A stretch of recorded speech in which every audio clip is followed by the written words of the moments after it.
What's up, YouTube? Extra time for June 13th, 2019. Guess who we have? The head coach of the U.S. national team. Guess who the national team doesn't have? Tyler Adams. So what are they going to do? Gregg Berhalter lets us know. And I'm going to tell you who my favorite in the Gold Cup that you aren't thinking about is that nobody else has said anything about it and it's brand new. We're talking Caribbean. We're talking Central American Concacaf nations. We're talking my wheelhouse. Get out of my face. Curacao, baby. Curacao. You heard it here first. Bobby? What are you looking for from the show? Open Cup, Mailbag, how do you feel? Some bits? Lots of bits. All the bits? We'll talk reviews. Yeah, we do have some entertaining iTunes reviews. Extra time starts now. Oh, from New York, you are listening to Extra Time, driven by Continental from the AT&T MLS studios in Midtown Manhattan. I am Andrew Wiebe with my partners in soccer, Bobby Warshaw, David Goss, Susannah Collins. What's up? Big show. Gregg Berhalter, 3G, coming your way in about 10 minutes, folks. Just saying. Head coach of the U.S. national team, Tyler Adams out. Help explain it. Should be good. I'm excited for it. We have someone in the mailbag who called him GGG Ordiola. It was Triple G in Cincinnati the other day. Triple G. Everyone was Other calling people him. call No, but Triple G with the Ardiola at the end. Oh, like Guardiola. Gonna need some trophies before we go that route. No offense. No offense. Actually, real talk. Do we get credit for inventing Triple G? I try to take credit for a lot of these things. I think this one, though, though. Don't normally. Well, the Lucharu one, you should get credit for. I beat that one into the ground. But I don't think it's cool, so that's whatever. Oh, Fair. man. But I feel like Triple G was like, that was us. Weeby's over here Flexing. just getting emails. Yeah, that's the way it works. Making sure we get our guests in. Big show, like I said, Gregg Berhalter. We'll talk about Tyler Adams with him, the U20 World Cup, what he's learned, what he's seen, what this Gold Cup means for the national team, a little bit of programming information for you. Total Soccer Show and Tim Howard on Monday. A big show for you then as well. So subscribe if you haven't already. Concacaf Gold Cup. There are 12 more teams to talk about, including Canada. We have your deep dive on the rest of the field ahead of the tournament starting this weekend. U.S. Open Cup, fourth round. These two, Bobby Warshaw, David Goss, they're bleary-eyed, straight off flights from calling these games, the voice of the Open Cup. So they'll update us on that. And then we're going to read some hilarious ETR iTunes reviews in the mailbag. We asked for them. Bobby may or may not have actually gone in and reviewed it himself. Bobby.Warshaw is one of the names. I don't know if it's What him. year? Well We'll find played. out. Well played, just recently, sir. like a couple days ago. Wow. Just happened. So we'll get there. Susannah, though, you're out of here. This is it for a while. Yeah, a couple weeks. France. Heading to France, a little Women's World Cup action. Bobby Warshaw is going to be there, too. Yes, he is. To be fair. So Yeah, that's a good it's not point. just me flying the coop. But, yeah, real excited. Got a fresh epi of the call-up coming your way. We'll talk a lot about the Women's World Cup. Keith Pierce joins us, our good friend from Copa 90. He's gone full Euro hipster. And we hit on that. We talk about that it's a extensively. bit much. And we, there's a little hot button topic going around right now. Oh, what's that one? Something about goal Celebrations, celebrations. So, we do we do a here for this. Gotcha. You here for this or not? 100% here for the celebration. We'll save your takes for the Yes. call-up. Go download, go subscribe. It's our sister podcast. It's amazing. You and Jillian Sakovitz killing it. We're not going to have the celebrations conversation. We're not talking Absolutely not going to do that. Not going to wade into If it. you had turned and looked at me, I would have left. You just walked out? Yeah, I would have walked out. Well, let's talk about something we do want to talk about. That's Tyler Adams, because we spent I don't know how many cumulative hours talking about how Probably the U.S. our entire show. Yeah, may or may not be different, how it'll work or won't work with Tyler Adams at this hybrid right back, playing right back and central midfield, depending on the time and the game state and the space. Well, that ain't going to happen. Tyler Adams, the adductor injury that had kept him out for about 2 months with RB Leipzig, kept him out for this tournament. In the end, they said it was just too much for him. He will go back, prepare himself for preseason. Meanwhile, Reggie Cannon gets the call-up for Tyler Adams, and he was very excited about the opportunity, by the way, because it was on his birthday. Here's what he had to say. It was kind of a great birthday present because my birthday was yesterday, so getting that call, it was one of the best things that could happen, I always have to give a shout out to my girlfriend. She had to work on quick time, to celebrate my birthday before I left for, who knows, a month, So, I had a great time, but, this is football, and it's one of the best opportunities to be able to represent your nation in something like Gold Cup. It's unfortunate for Tyler, but, I'm ready to step up to the challenge. That was infectious. Yes, he was happy. It was just kind of bubbling up through him. Shout out to Reggie's girlfriend for handling the business before he goes away for a long, long time. He is not Tyler Adams, though. And so this team, Bobby, will change a little bit. And you assume the approach might, or it might not, because Nick Lima could play that position. Yeah, that's the big question. Does Gregg Berhalter just do a like-for-like switch with Nick Lima playing the hybrid right back position? Or is this a statement where he's not bringing in, because I think there are other players who could have been a like-for-like switch. If you're really going to play that right back spot that way, you could have brought in other people. I think maybe a Keegan Rosenberry would have been better to play a hybrid center midfielder position. He picked Reggie Cannon. Is that a statement to say, all right, maybe we're not as committed, we're not as all in on playing this style as we originally were? I'm excited to find that out. Can I say one name? Weston McKennie, who has played on the back line for Schalke. You know, ill-advised or not, whatever Did you come up with that on your own, Andrew? I don't know. Who wrote that? I think so. I just was asking the question. I would actually say a different name. I'd say Roldan. He's also played right back in his career, can also cover ground. But the question becomes... But then you would have just would have moved them and you would have called in a Josh Sargent. Agreed. You would have called in a Kellen Agreed. Acosta. No, I agree. Kellen Acosta might be able to play that position too. Yeah. It just becomes, if you have this idea, is this an idea of how to best use Tyler Adams, or is this an idea how to best build a team for the international soccer? And if it's just how to best use Tyler Adams, is your whole entire team built on one guy? I mean, everyone plays 57 games a year now. How often can someone get hurt? Like, is the whole entire U.S. soccer program built on Tyler Adams' health? This is what happens if that's the case. So this becomes now an interesting test of what Gregg Berhalter's working on. Does it change at all expectations? Does it change at all the way that we think about the Gold Cup? Yes. Yes. Yeah. How so? How does it change the way you think about it? And this is more of a gut reaction to the news, and just having been in Cincinnati and watching what happened against Venezuela and the sort of like icky, awful feeling I had there. It was just I needed some hope, you know? Like, I saw Christian Pulisic run out there at after the game was over to take some touches, and I was like, okay, you know, like, there are some guys, and Tyler Adams was part of that, you know? And that was where I was like, we haven't seen our best yet. And so this, to me, was just kind of like a gut punch, like, oh, God, I just want to see what this team can do when they are both out there, when they're both healthy. And just because of the sort of the way the last two games have gone, I wanted some positivity, and I thought Tyler Adams was going to bring it. And I mean, it's not to say it's all is lost. Yeah, it's not doom and gloom. But it's a real bummer. It's changed things, yeah, for sure. Gregg Berhalter can help explain how it might have changed things in his mind. He is on the line now from U.S. camp in Minneapolis. Greg, how's it going? Good. How you guys doing? We are doing good, and we wanted to talk to you, and that makes this our AT&T call to the field. You have seemed to zero in, let's say, on a pretty specific style in your short tenure with the U.S. Tyler Adams was a big part of that style. We all know the news about Tyler. Will that style, the kind of 4-1-4-1 with the right back playing a hybrid role, is that still your preference?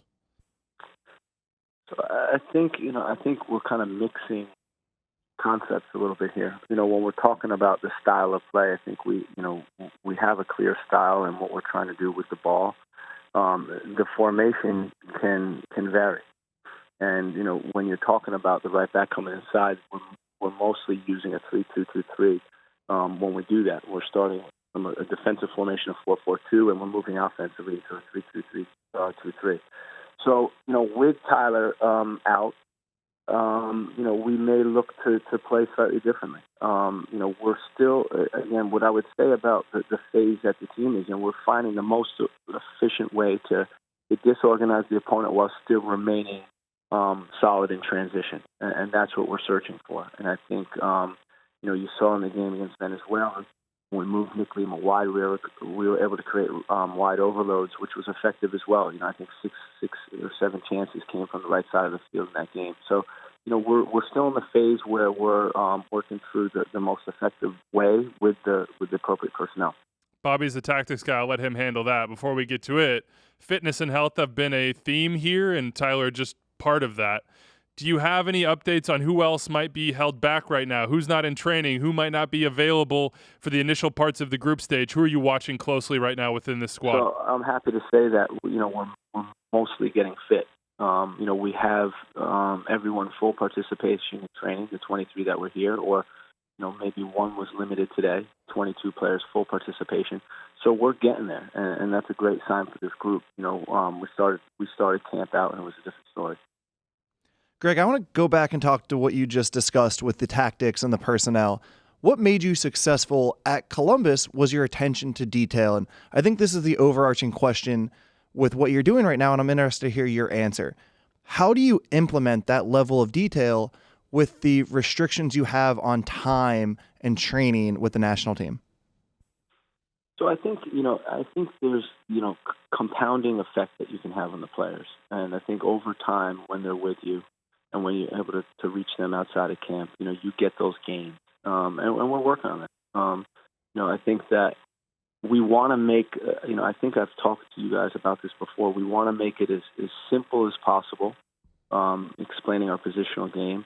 We want to only touch on the principles of our game. We don't want to go into the sub-principles. So we're talking about 6 major concepts offensively, 6 major concepts defensively. And we're trying to break it down the most efficient way we can. And, we're doing video sessions here. We're creating style of play videos. We're really working to transfer this information to the players. Gregg, we know that you, after every game, you're in the room watching film, trying to figure out what happened, what to change. You mentioned the overloads against Venezuela. That was something that changed from the Jamaica game. What are you watching from these 2 friendlies that you're looking to apply for the Gold Cup? So, I think we learned a lot in these 2 friendlies. I wasn't, happy in the Jamaica game. I thought we could get more offensive threat with the 3 in the back, using your wing backs as wingers. You still have the same shape, 3-2-2-3, and now your wing backs are really aggressive getting behind the line. We just didn't get that, for one reason or another. Maybe it was personnel, maybe it was from a fitness standpoint. And so that was disappointing. I felt that our defensive structure was pretty solid. We were pressing in a little bit of a different way again there, just trying to see what it looked like. Against Venezuela, again, what we learned was about creating these overloads. What we did with the winger, we moved the right winger in particular. We moved him inside their fullback. We put our fullback wide, and we still had an attacking midfield in that pocket, and it created a nice little overload that they had a really hard time dealing with.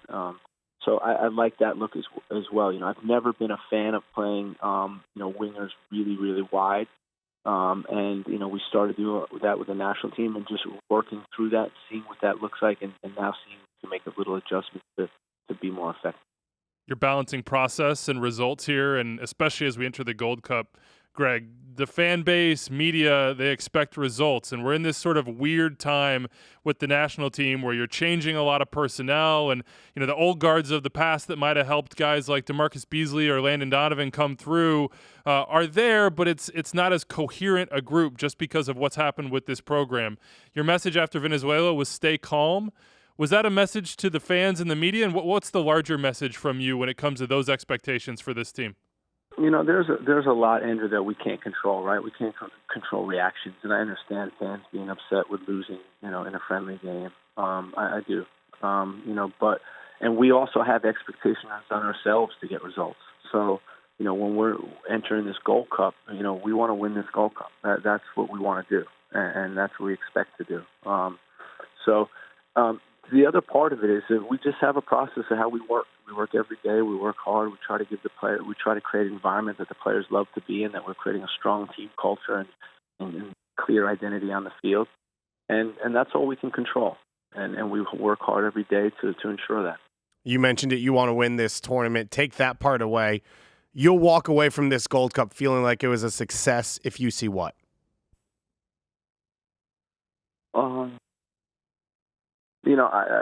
What I would say is that I expect to see us implementing our style of play. I expect to see us competing. I expect us to play organized but dynamic.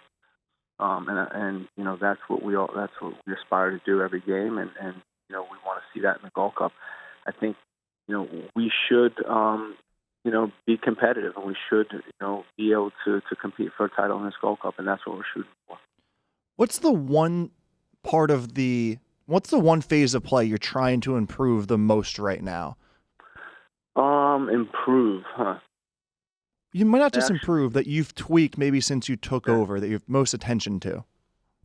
I think build up from midfield we've really been focused on, because that's where a lot of the game is played. If you see these opponents, a lot of them take Chile out of it, right? Who really, really high press us. Everyone else is just in a mid block, very compact, a lot of space behind. Compact with their lines, but also space behind them. And we just have to be quick moving the ball. When we're slow moving the ball, the opponents can react. And especially when they're in a mid-block with space behind the back line, we need to play behind them. And one thing, you didn't see that much in the Venezuela game because we didn't execute it well, was we constantly had runners behind their back line. And I loved it. When I watched the film over, it was amazing. Areola, Tyler Boyd, relentless getting behind their back line. We missed some of the passes, but it's really, that's what we need to be doing. Yeah, that looked to be the difference, that they weren't just staying wide as a Raheem Sterling winger. They were running behind and tucking in a little bit, and you were already starting to reiterate the original plan that you had in January camp.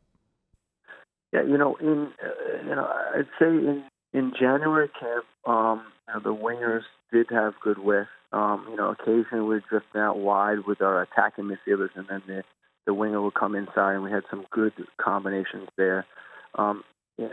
In this game in Venezuela, Paul was responsible for the width. We still had the attacking midfielder in that left pocket. And then on the right side, we had Tyler inside. We pushing Nick Lima into that uncomfortable space for the fullback height, and then we still had someone in the pocket. So it gave them problems. It created a lot of space for Tyler to run in behind, and Jordan when he came in. And then Paul did a great job in the game of entering the penalty box when they did get in good crossing positions. And he had a number of chances, to score, which I really liked. Internal competition so important in teams, Greg. Where right now is the competition on the training field as we lead into this opening game? Where you have tough decisions, let's say, to make when you fill out that first lineup? Let me think. So, I think in the winger position, I think the guys have been doing well. Paul's been doing well. Tyler's been doing well. Jordan Morris is doing well. Jonathan Luce is getting fit, and we know how he can change the game. Up top, Josie and Jossie have been doing really well. Different type of profiles, but doing a good job. I think just overall that, we want to create an environment where the guys are competing every day. We started a training tournament again to get the competitiveness up in this Gold Cup, and the guys have been responding great. The training's been really good these last couple of days. You mentioned the environment. Greg, you were part of some of the most successful teams we've ever seen on the field with the U.S. national team. People have asked, with the changing of generations, what the national team group is like now compared to what it was like when you were there. And, of course, 2006, 2010. What do you see when you see a camp for the U.S. national team in 2019 compared to 2002? Let me think. I think, what I'd say that these guys are great. The guys are really, they've been working hard. They give a lot of feedback. We have video sessions where they're asking a ton of questions, calling anyone, or they're just coming up with stuff on their own. Occasionally we'll have players, hey, did we think about this? And, they're really just interactive with what we're trying to do. And I've really enjoyed that. It's been a fun group to work with in that sense. In terms of, the culture and everything, I think it's just, we had a great culture in 2002. We really did. And, Bruce created an environment that, you really wanted to be in, and we really enjoyed being back. And that's what we're looking for now. I think we do probably a little bit more team-orientated events here, which has been great. We're really taking the time to do activities that bring the team closer. Who are the leaders in this group for you, vocally maybe, and when we can't see in those meetings that you're having, the film sessions around the training field, who are the leaders on the field that you really lean on? I think we have a good communication with all the players, and we're, we ask different guys to step up in different ways, and I think, when you talk about training intensity is one category. You talk about, in the video sessions, everyone joins in, which is fun. And then I think, leading by example in the games. And, we have guys that have experience and are showing some of the young guys the way. What are we going to see from Christian Pulisic in this tournament? He's the guy that, casual fans, the hardcores, the super nerds like us, everybody will have their eye on. He's done it in World Cup qualifying, and now is his chance at the Gold Cup. What do you think we'll see? He's a special player. The great thing about Christian is you can't predict what you're going to see, and that's what makes him good. He does things that, you can't really coach. It's an amazing acceleration of just this innate ability to get by defenders, and it's been really fun working with him. And when we think as he hits his stride, he's gonna make a big impact. He's going to have Chelsea on his club resume very soon. He'll pull on the blue.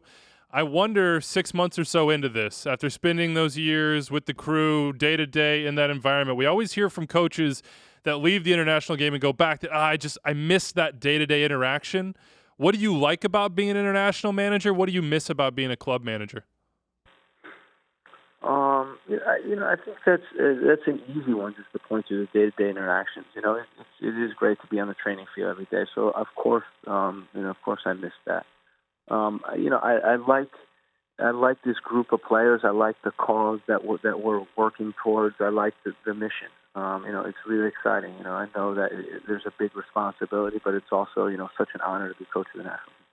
What have you learned from these first 6 months? I mean, if you could go back and tell yourself in January that you could do this differently, what's the main lesson?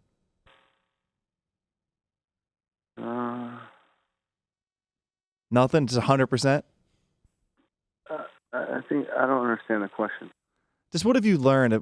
If you could redo anything, is there anything specific, or you feel okay with how it's gone? I think we're learning every day. We're learning every time where we have a chance to play, we're taking information in, and that's what this first phase has been. So, I think, what we're doing is we're training, we're playing the games, and then we're evaluating, and then we're making little adjustments as we go, and that's been this process for the 6 months. I think, one session, there was. When we got done with the March camp, I think we reflected and we said, we focused too much on the phase of the game instruction and not the principles of the play. Like, we should have highlighted the principles of play and related it to the phase of the game instead of focusing on the phase of the game. And what we found then is that the reason we're saying that is because the principles will guide your behavior no matter what situation you're in on the field. And the phase of the game is relative to what you're actually doing in that phase, and then I think once it changes slightly, the players can get frozen a little bit. So that was something that we reflected on, and we said, you need to just keep hammering the principles of our game, and we've adjusted in this camp. Always important to remember, still some teaching going on for everybody involved, some learning as well. Before we let you go, Gregg, first of all, good luck in the Gold Cup. Obviously, we'll be watching and discussing. And secondly, I saw that little fist pump you had for the U20s when they moved on. The big conversation now with them is which players impressed, which players might be able to earn their way into your group. Who did you see that you liked, and who did you see that might have an opportunity with this senior national team sometime soon? What do you guys think? I'm interested to hear that. I think Paxton had a nice tournament. Fills a hole as sort of a ball winner as an 8. Good on the ball. Timothy Weah is a beyond obvious one, I would think. I'm a big fan of the solid play of Chris Gloss there. Left back, an important position. I'm just bummed you don't listen to the show on a regular basis, Gregg. Why, you guys talked about that already? All the time, man. All the time. We've wasted minutes and minutes, maybe even hours. Sorry, I've been busy.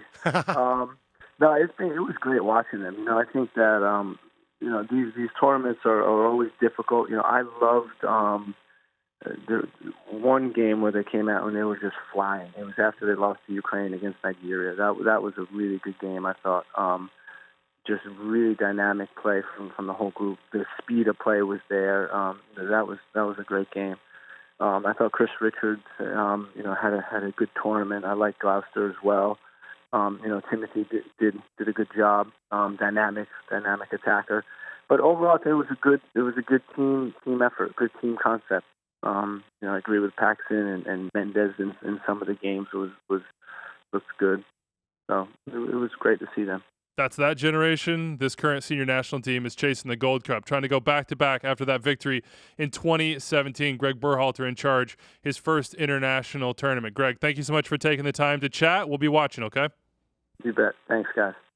Big thanks to Gregg for joining us here. Susannah will be back in just a second. Thanks to the tricks of time, the way we interviewed this, and the timing of it all. We're weaving it together. But, Bobby, before we leave the U.S. alone, when Gregg speaks publicly, there sometimes is some translation that needs to be done for the layman. So help us with phase of play, some of the tactical stuff that he was talking about. He talked about the principles of play, and I would say the principles of play are that term he uses talking about using the ball to unbalance the opposition. That is the general principle. When he talks about putting into the specific phase of play, how do you do that in the middle of the field? How do you do that in the attacking third? How do you do that in the build out? So you spend time just building that general concept of using the ball to unbalance the opponent. Once you do that, get it to the other side, and then you go into the specifics of where you do it on certain parts of the field and how you do it. So it's still a building process mentally for these players to understand exactly what their head coach wants from them. Yeah, it's stepping stones. It's the foundation, the idea foundations, and the specifics on top of it. Anything you guys take away from that interview before we get to Concacaf and the 12 teams we haven't touched in the Gold Cup? Anything that stands out to you? It's just we know Gregg Berhalter, right? He loves to talk about the game. He loves to talk about the specifics of the game, and it seems like right now he's enjoying working with this group. He feels like this group is bought in to what they're doing. But as you asked in your question, it's going to take time. So it's going to be fun to watch them maybe get better, watch players fit in, feel more comfortable as this month goes along. He's thought about everything. That's what I'm impressed with people. He has an answer for everything. He's thought deeply about everything. You might disagree with him. You might not have made the same decision, but you can never say Gregg Berhalter hasn't thought deeply about the decisions that he makes. We'll talk more about the U.S. with the Total Soccer Show. And, of course, I'd have the interview with Tim Howard on Monday as he says, at least in his words, what he thinks the current state of the U.S. national team is at this very moment. All right, the U.S. kick off the Gold Cup on Tuesday against Guyana. We will now preview all 12 teams that we missed in our favorite segment on Monday, and we're starting in Group A. They kick off on Saturday at the Rose Bowl with Canada. I think they are the team, for me, outside of the four we talked about on Monday, which are the U.S., Mexico, Jamaica, and Costa Rica, that has the best opportunity to make noise because I think they have an incredible attack. The attack, I think, is up there with the U.S., We would take some of their players, no doubt about it, and I think it has the potential to jump this team off for the first time since 2000. Maybe they could make a run. Maybe they could win this thing. It's possible. They got Atiba Hutchinson. He might play center back. That could really help them in the back. It might make room for Mark Anthony Kaye, but you look at the top. Lucas Cavallini, Junior Hoylett, Jonathan David, Alphonso Davies overlapping from left back to great effect, by the way. He did so at a closed-door friendly against Trinidad and Tobago. And then in the midfield, Jonathan Osorio, Scott Arfield, who got 2 goals in that friendly. They could score some goals. They could shock people, and they get that game against Mexico in their second match in the group stage to kind of figure out where they stand. I think this Canada team can make a run. I think it's not going to be a surprise run anymore because people are hyping them. Their theme is brotherhood. I want to see it play out on the big stage. I'm hopeful, but that's what Canada fans always are, right? And it hasn't. You're also worked convincing us of the thing we were already convinced of, which is they have a great attack. Yeah, that true. was never the question mark. Okay. That's not the question mark coming into this tournament, which is unfortunate. I think if Daniel Henry had been healthy coming into this tournament, I'd feel differently about the way this team can play out. They have no depth, if even a starting back 4. And so you talk about Alphonso Davies. Yeah, that's great. But if you're playing next to a guy who's not a natural center back and you're not a natural left back and potentially starting a right back who's played like 5 professional soccer games, this is where the shine comes off of the attacking part to the back line. So somebody help me out with some Debbie shine. Downer. Yeah, geez, wow. Jeez, Bobby, Louise. is there a reason? There's more shine You got to than stay that? even, Susanna. Yeah. If we bring Canadians up again and they lose 5-0 at Honduras, I don't know that they rebound again. Actually, it was Lordy. 8-0. Yeah. Actually, at Honduras. Thanks a lot, by the Wiebe. way. It was Taking my shine off. 0, if you remember that game correctly. What a debacle that was. I thought Wiebe did a very good job there. Thought he said everything that needs to be said. Okay. Yeah, I bought it. I was like, let's go. Yeah, I mean, I'm buying the Canada stock right now. They should get through the group stage with Mexico, probably second overall. That might set up some tough meetings in the knockout rounds with the U.S. On the other side. But maybe you can avoid Mexico until the semis again, and then you push through, and who knows, man. It's Canada at the Gold Cup. I hope they do it, but they may not. If Canada were to beat Mexico in the group stage but lose to Mexico in the semifinals, do you think that they would be happy? Yes. Yeah. Yeah. Absolutely. Absolutely. Why wouldn't you be? I mean, you want to be in the final, but at the same time, that's a step forward. Okay. Just Progress. asking. Honduras. Progress. David, look at me. What? The answer is yes. It's a yes. That feels like a bit. That was Your, intense. your eyebrow was shaking. Yeah, on it's that. almost like he couldn't do it. He couldn't stand couldn't it. It's like, stay I can't serious. do the bit. My eyebrow. How about Honduras? How about the Catrachos? Yeah, so when you look at Honduras, you talk about a group that had a golden generation, 2010 to 2014, maybe 2006 to 2010, and now it's you still have pieces in Maynard Figueroa, who's a starter at 35, and then a lot of it falls on Elise and Acosta, 2 MLS guys, 2 guys who are DPs in Major League Soccer, and that's what this league has come to stand for, I think, for Concacaf, and that's what Honduras is looking to play through in this tournament. They've got Lozano up top as well, who went over to Barcelona, didn't get playing time, still in La Liga. Those are the stars for this team. It's not different than it was 2 years ago. Yeah, Alexander Lopez, you may remember from his days with the Houston Dynamo. He's there as well. Luis Garrido is here.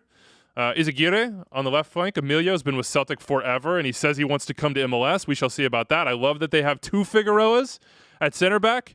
Henry says Minor was his role model growing up, which I think they're own. Like, that's incredible that the guy pairing you at center back would be your role model. I mean, Minor Figueroa, 150-some caps. It's downright incredible. Honduras could do it. They probably won't. Albert Elise has got to get, like, blistering hot. Well, that's the thing with a tournament like this. You can get hot, but you need some consistency at some point. And that's where Honduras has fallen off in this tournament in general. It's just one bad game and you're out. And they're normally not gutting through that one bad game.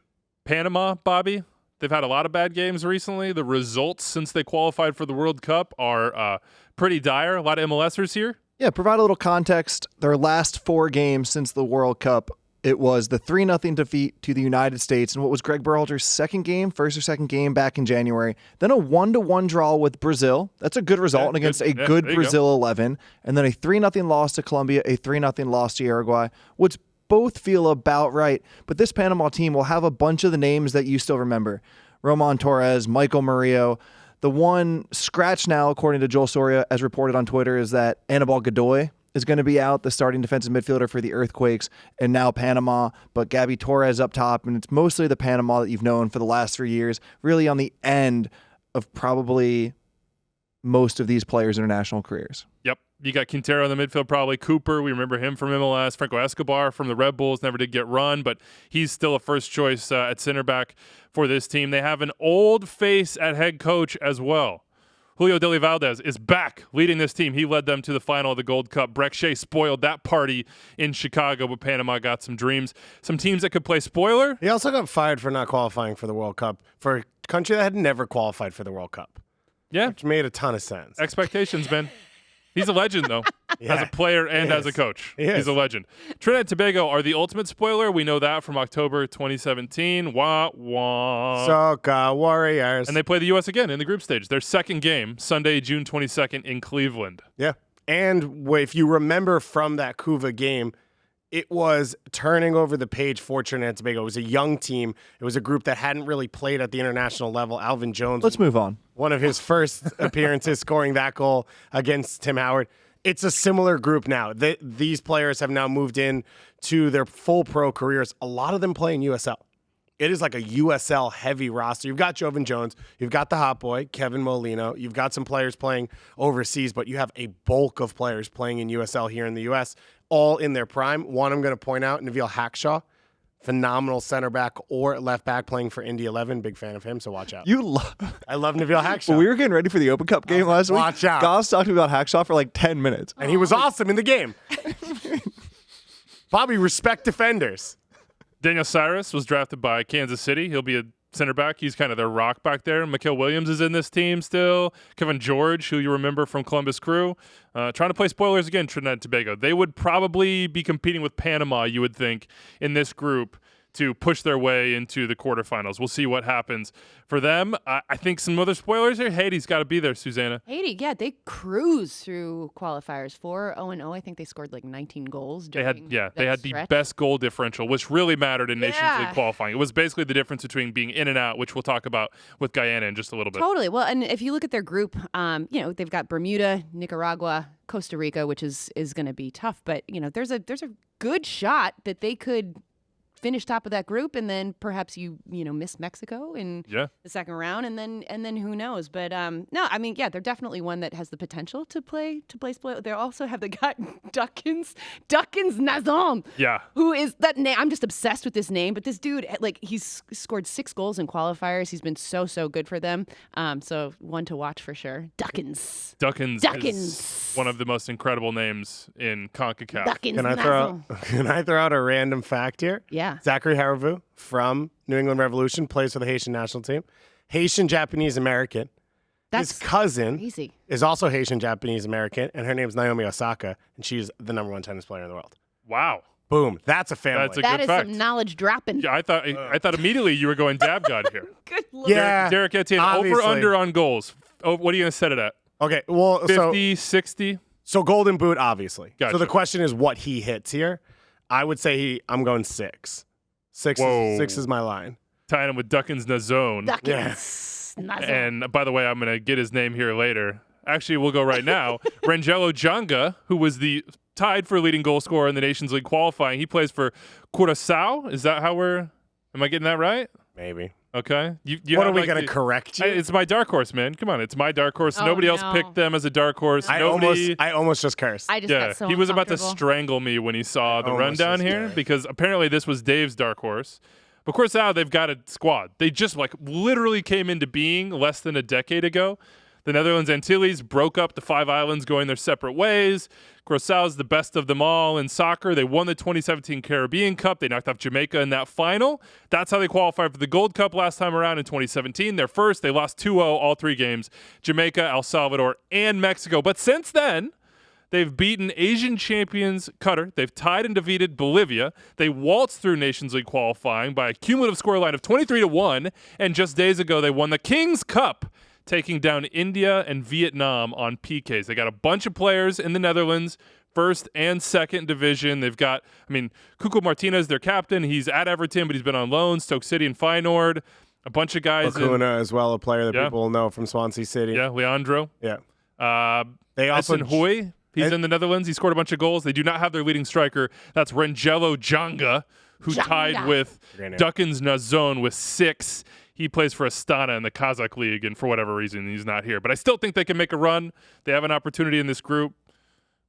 What do you want from me? I Congratulations. literally wrote this in an email thread that you are in for our official predictions, and now you're coming in here like, oh, I didn't even notice. Wiebe intakes everything. I'm getting comments about Bobby Warshaw's commenting from 6 days ago that Wiebe finds on Twitter, but he doesn't read an email that was sent directly to his So inbox. I don't uncomfortable right now. read email. I don't read email. But look, Curaçao's got a chance here. I am looking forward to seeing what they can do in Group C against El Salvador, Honduras, and Jamaica.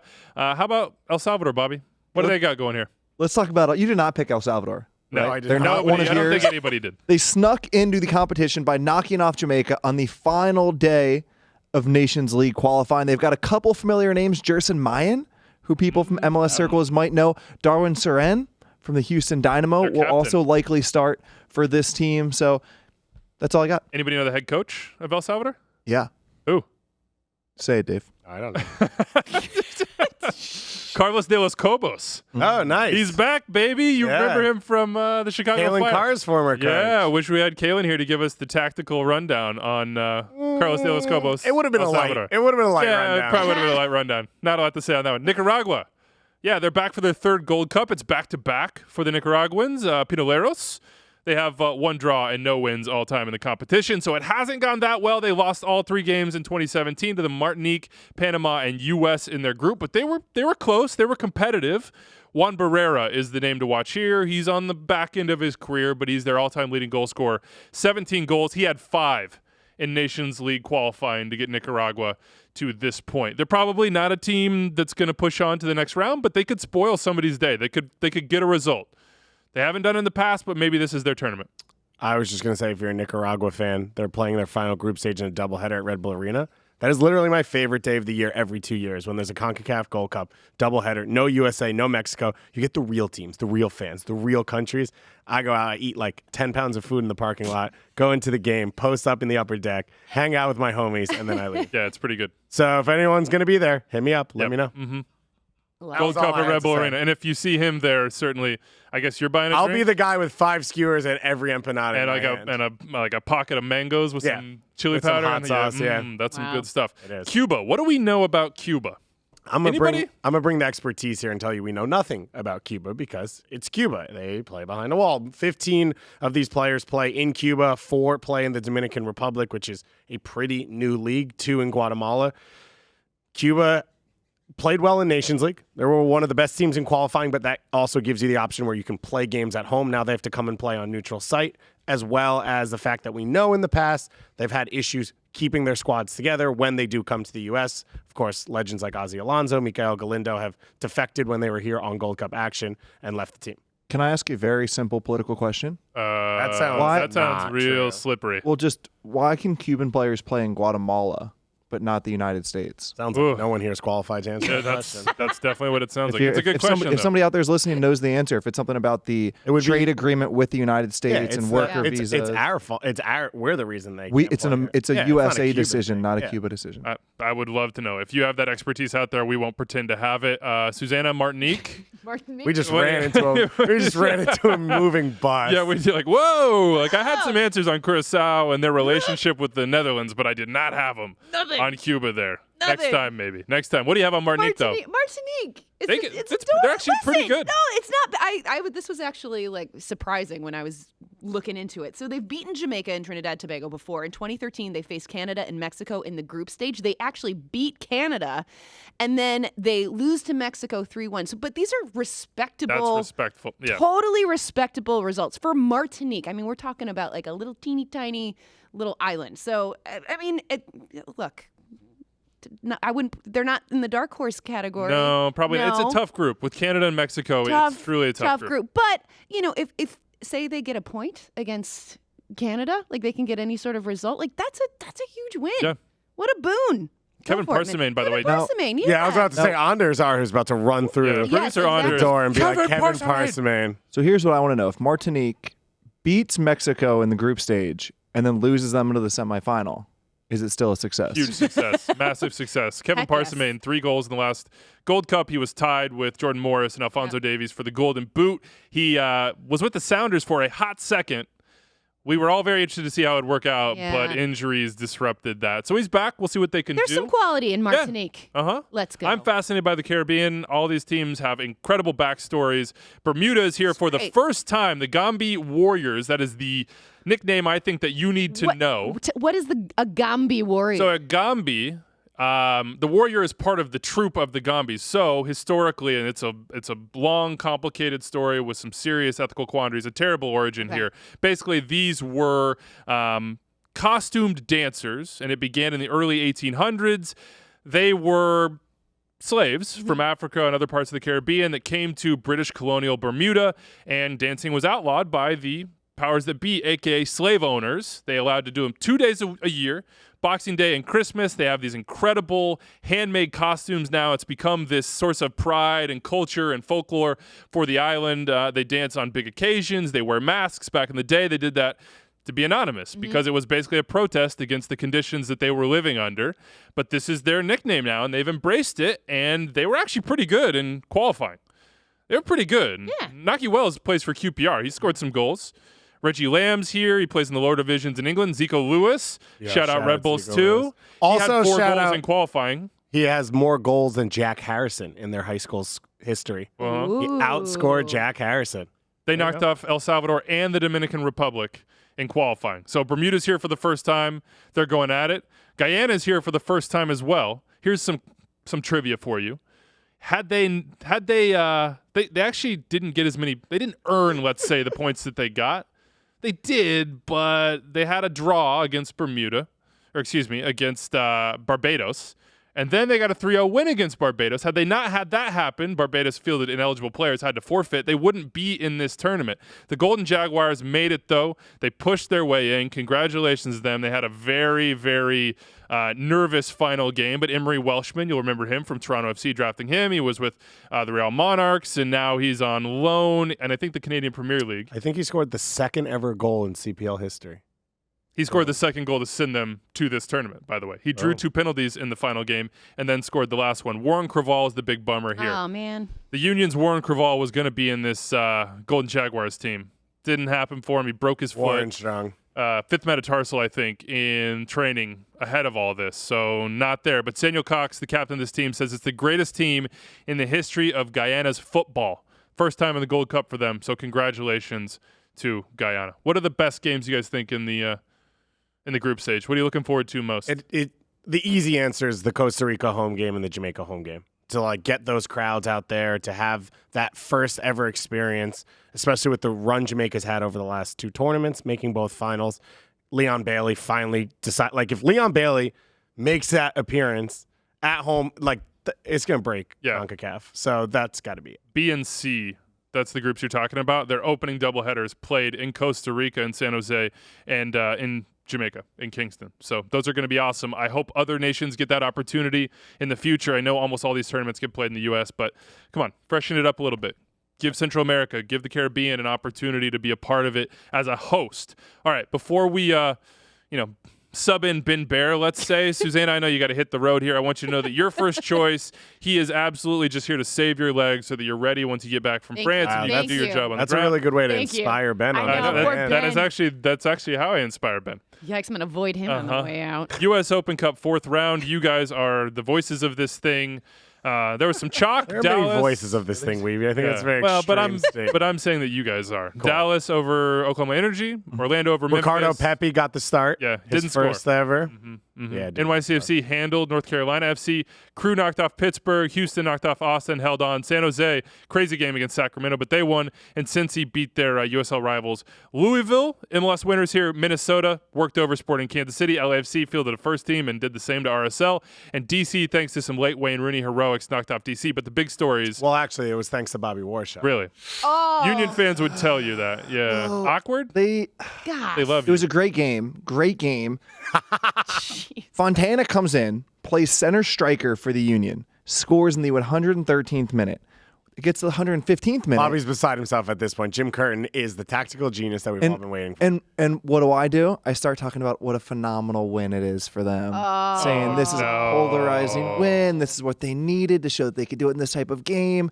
And 20 seconds later, Matt Freese comes out swimming on a corner kick, and Chris McCann heads it in the tie. Oh, God. Chris McCann, he'll always get you in the He end. popped up, man. He popped up. You were on a call with Charlie Davies. Yeah. It was a great game. New England Teal Bunbury game is what I'm calling this I thing. love Teal so much. Yeah. Oh, And- they brought me. And Charlie was super nice about it. He was like, Teal wasn't sharp for 83 minutes. It's like, well, And then that was then, bad. and then right after he did that, he scored. Yeah, Like, because a he's a filthy center goal. forward. He is a center forward now, and they played him out on the wing. Carlos Heel wasn't at this game because he was going back on vacation to his family, as well as Christian Pinilla. So they were playing like shorthanded, cuts back, Megstar curls it to the corner, unreal goal, and then they go down a man to head into extra time, and then he chips Ryan Mira from the edge corner of the box with Tim Parker and The Tarek angles made watching no him. sense on that one, by the way. It was It awesome. was a great win for New England and Bruce Arena. St. Louis FC, great win for them. They upset the Chicago Fire. Mechanicsburg High School alum Austin Martz with the opener. Wow. For St. Louis. Yeah, Just you throwing were- that out yeah, there. you were ready St. with- Louis you were went up. ready. St. Louis went up 2-0, 2 headers. Chicago got their chances, but it was pretty much a Chicago game, and Yeah. they missed their chances and they lost. Can That's I the toot story of a the year. horn here? Because last time we did a quick little preview, and I named a couple teams to watch out for. It was St. Louis, Pittsburgh, and Charleston. Pittsburgh only lost 1-0. St. Louis won, and Charleston yet to play. Yep. That one got canceled there. I could be Postponed, 2 but for they'll 1 add it. on You this might one be with not on a bad upsets. one. Gosh. You did not go with OCFC. I'm a Knicks fan. I'll take what I can Paul get. Caligieri's team lost to LA Galaxy. Efra with a brace, his first goals for the Galaxy. Oh, the first one, too. Oh, yeah. It's the free kick, kick. left footer, you know. I mean, And not it's just beautiful. that, but the respect for the older players to allow him. And they didn't have necessarily JDS or Zlatan who might have taken that free kick. But Fabio Alvarez let the 16-year-old take it. The respect for him was incredible to see on that. Brian Fernandez, his double takes down the Sounders. This dude cannot stop scoring. That money well spent, it seems, by the Timbers, by Merritt Paulson. This guy's, he's legit. And then New Mexico United. I was going to point out something about Brian Fernandez. I follow a couple of Twitter people down in Argentina, and they were talking about the run that Brian Fernandez, every once in a while they tweet about Barco, every once in a while they may tweet about Lucas Rodriguez when he signed here, but they don't often talk about them once they're here, but they were talking about Brian Fernandez and the run he's been on since he arrived. Congratulations to Mexico United. They brought a nice traveling contingent Yeah, it to was Commerce awesome. City. And then they won. They came back and won. They knocked out the Rapids in PKs. They were much better in PKs, got to say it. Dev. Big Dev, baby. Got to Let's go. get that flowing hair out there. He should be on Flow Show. I know he's down in USL, Oh, Susanna. we'll get him on there. But bring him on Flow Show. So we got to make a change. We don't have to. We're doing this to save your legs, like I said. So bring up the big board. Ben Baer's number is up. Susanna, swap out with my man here. While we're doing Keep us that, warm. Continental is having a... Anybody have a car? Any of us have a car? Nobody has a car. So we're not going to benefit from this. But Susannah only flies. She doesn't that's drive. true. She's a jet setter. Now through June 30th, you purchase 4 qualifying Continental tires, passenger tires. You're going to receive $70 prepaid Visa card. That is free money. Qualifying tires there. Let me know if you recognize any of these. The Extreme Contact Sport, the Extreme Contact DW SO6, as well as the latest all-season touring tire, the Pure Contact LS and the True Contact Tour. I know nothing about tires other than Continental tires are the best. Yeah. The Pure Contact Tour is a good tire. Feel good about that one? Yeah. If you had a car, that's the first one you pick up, yeah? Yeah. So, through June 30th, if you buy 4 qualifying tires, you get $70 Visa prepaid card. Shout out to Continental for supporting Extra Time. We love you. Thank you so much. It's been a number of years now, and we don't give you as much shine as you deserve. Well, sort that's of your like fault, Canada. Wiebe. So, I guess that is my fault. Ben, what's up? How you doing? Oh, hey, man. Oh, what's up? What's up? You feeling motivated? I'm feeling very motivated. Extremely motivated? Guys coming in hot on Wiebe about not reading emails. Yeah. Literally my aesthetic. I got you, man. That was fun. You know I enjoyed don't read that a lot. emails. We are no emails or texts, but then he just shoots out messages. and I expect immediate responses on responses. all those messages. If you still have me muted on the text messages? I unmuted you because we were meeting up the other day, and so I needed immediate notification. I've then remuted you today. I also muted the group that you created with Bobby and whoever else today. Good to know. So, yeah, lots to of know. mutes going out. So we asked you for reviews and or ratings on iTunes. It helps us Stay. out. It helps other people find it, but it also is funny. We are stealing this from the Cooligans who stole it, I'm sure, from somebody else. And the first review we got, of course, is that from 95 Kid is that ETR is good. It's not as good as the Cooligans, but it's good. Fair. Been waiting all my life to Also, I Bobby hope you guys saw the Cooligans' Insta story takeover for NYC. did not. It was great. I was enjoying it. Missed it. Shout out to the Cooligans. Have you been yelling a lot recently, Ben? No, just the MLS is on break. Gotcha. There's not as much juice as there usually Oh, is. okay. Obviously, last night I was just taking in all the David Goss and Bobby Warshaw commentary, How'd that feel? analysis. It was a lot. Yeah, it's It was a clearly lot. because your voice is gone from it. Bobby.Warshaw also did a review. Says, great production quality, solid show, but could do without the bits. Is that you, Bobby, or is that somebody imitating you? I'm just saying, I think if I were to write this review, that's roughly what I would say. Okay. Can I say Half of this? Bobby's appearance, half of Bobby's stuff on the show is just bits. He's just not. He just doesn't think he's involved in it. Right. No, he is. Sometimes his bit delivery He's also is under the radar. he also has so many burner accounts that he forgets that he has burner accounts and used his real account. Kevin Durant over here. Also, maybe this is Bobby's bit. It's BW Right 9. Not enough bits. I wish Bobby would come up with more 80s sitcom-style bits with which to open the show. Overall, it's a show. Yes, this is a show, but more bits would really take it to the next Andrew, I don't think it's. And then I ate all the birthday cake. I don't think it's BW right. I think it's just be right. It's a silent. level. You would know. I mean, I'm pretty sure that's Yours. New England Revolution legend Brian Wright, but I'm not sure. I think it is. Or Rebels legend. oh. Yeah. Wow. Guessing that. But that's Brian White. Yeah. Oh, Almost. All right, before we get to the mail here, close enough. Taylor Twellman informed us, and often Austin FC did as well, that they had 30,000 season ticket deposits in the first 24 hours. In comparison, Atlanta had 26,000 in 3 months. What? That's crazy. We had people hitting us up on Twitter saying, are you going to talk about Austin or not? And I was like, talk about what? Like, what happened? Nothing happened. They had some cool stadium designs that came out, but this is jaw-dropping. This is crazy. This is one of those situations where I think everybody outside of Austin kind of has that little, bad taste in their mouth, maybe from the Save the Crew stuff. And they're like, oh, but Austin. But the people in Austin are like, what? We have an MLS team, and this is going to be amazing. Yeah, Take our money. I think they've also been targeting their promoting where it's like with LAFC, it was like international, national promotion off the bat. And it seems like for Austin, it's very local, hyper local. I mean, you got celebrities wearing the shirts. That's true. Matthew McConaughey was rocking the shirt. So the stadium's only going to be 20,500 seats. Oh, how are you going to navigate that one? We'll see how they navigate it. But I mean, the 30,000. I'm not exactly sure what the math is on that. Simple. You buy 10,000 drones, and people hang from drones. Should Talk to my people. Okay, I don't think bring that's what back it Google is. Glass and they'll just watch the game on Google Glass Yeah. from another. We'll take them to the location. stadium in Japan, and they can watch from Let's there. get to the mail. Wiebe, what is this giant review that you put in here?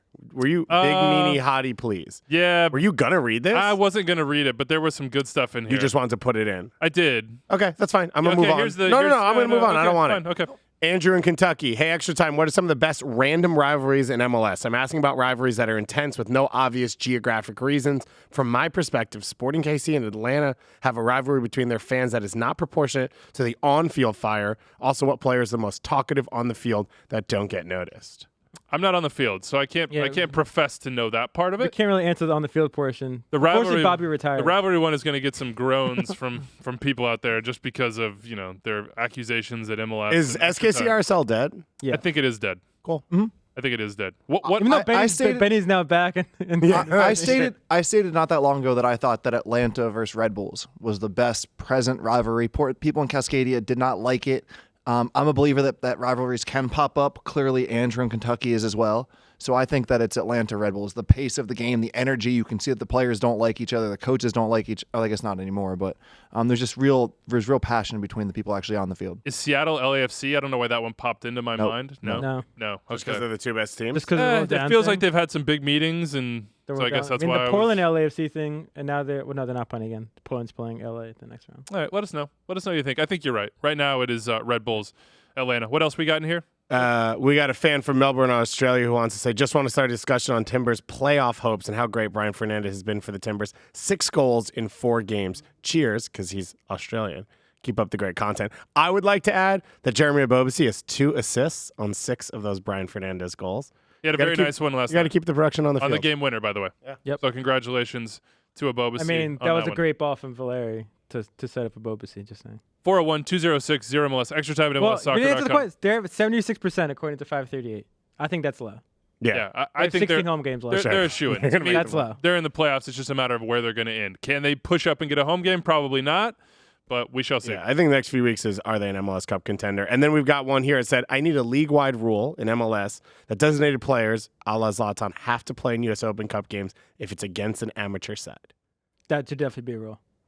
Along with more road games for MLS teams. I'm really disappointed right now that New Mexico did not get a home game. Yeah. And Mexico didn't ask, by the way, so didn't they say Oh, that I we don't missed want that one? one. I think Mexico said we don't actually want it. We didn't put in for because that. of the, But Yeah, you have to because of the apply. baseball schedule. Do you guys wear your dress shoes on hikes through the woods? Nice. Then shut your mouths. Whoa. whoa, Whoa. I don't even know if I understand what that meant. Yeah, I don't at all. It means if you wouldn't spend your money that way, then you can't tell someone else to spend their money that way. But it was Well, also that's just gonna- it was a This is good not metaphor. Yeah, that's applicable gonna in any undercut- way. that's gonna This is not undercut this applicable whole in any show. way. Considering Okay. we're not GM. Just about MLS Zlatan. teams. You can't just about Zlatan. I agree largely about getting MLS teams to play on the road because it'll just be more fun. Although I think you can also, well, that's another Look, conversation. it's the solution I had on this show. Just put them in the third round. Expand the tournament. Then there are more opportunities to force them to go on the road. There are more teams that can say yes to hosting. There are more interesting matchups, not just in the third, but in the fourth round as well. That's the key. Right now, as Taylor Twellman said, and I know you saw that rant, Taylor, it's boring. It's repetitive. It's like, just give me variety. If you give me variety, that makes this tournament a whole lot more interesting almost immediately. Also, can we get the fans on the TV side? Yeah. Watching the Colorado New Mexico game, the sound last night there was clearly like a lot of people there, but they were all on the non-TV side. You couldn't really see them throughout the game. You could only see the flags from the curse from the New Mexico United fans. By the way, if you watch a home New Mexico United Yeah, game, those are they stand up and do the anthems. Everyone waves those flags. It's awesome. Yeah, it's nuts. We have a minute left. What do we have that can fit in a minute? Jake DC to Andrew. My wife and I are cat owners while most of our close friends have young children. We find ourselves frequently responding to stories of their children's development and milestones with tales of our cat's escapades. On a scale of 1 to 10, how offensive is this? And how often does Doyle do this to you? Doyle does it all the time, but his cats are old and decrepit by now, so that they have no developmental milestones to speak of. I don't care. You know, you have what you love, man. If it's a cat, if it's a dog, if It's nothing. it's nothing, yeah. I was looking at you and wondering what you loved, and you immediately said nothing, Ben. So I love that's very terrible on brand. sports teams. He likes bad sports teams. And every day it gets worse and worse. A crusty trivia night on Thursdays. Oh, by the way, fantasy's back. You love that? Yes, that's what we forgot to talk about. Fantasy's back. The fall season, it's back. New season, new The budgets are all reset. Player prices all reset. It starts. When the games start again on June 22nd, but you can sign up now. So this is the Wiebe season. Join the Fantasy United Hit the FC reset League. for those of you like me who Join forgot to set their teams like Join the halfway Extra Time through. League. Yeah. Join those. We'll get the swag bag going again. Big thanks to Gregg Berhalter for joining us, to Susannah. She's now probably on a plane somewhere over the Atlantic, to Ben, to Dave, to Bobby. Monday. How quickly do you think it takes to get into an airport? I mean, she's For probably me to not. LaGuardia, it could probably take. Come on. You're really, really busting my chops on the details right now. Tim Howard on Monday, Total Soccer Show as Curacao well. fan. We'll see you then. Gold Cup. Watch it, everybody.